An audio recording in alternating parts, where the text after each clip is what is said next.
Falar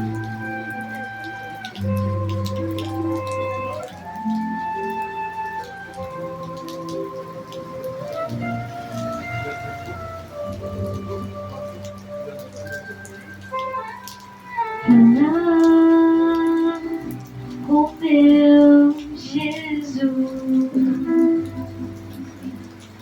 enche a minha vida de emoção, ouvir a sua voz,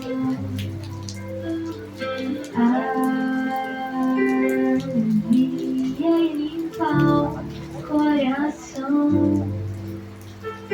A oração é o caminho pra poder ouvir a voz do meu Jesus.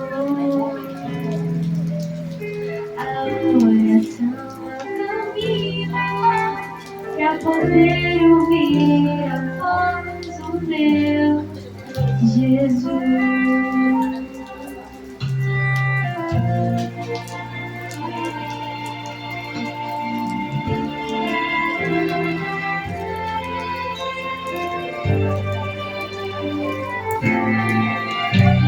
Se estou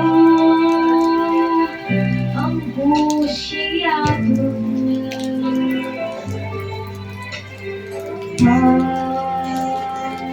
posso ir a Ele sem temor, pois sua voz tão mansa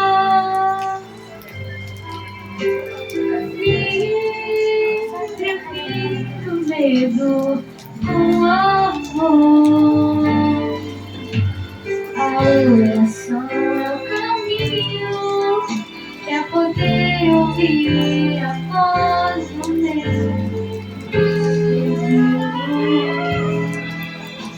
A oração é o caminho pra poder ouvir a voz do meu Jesus.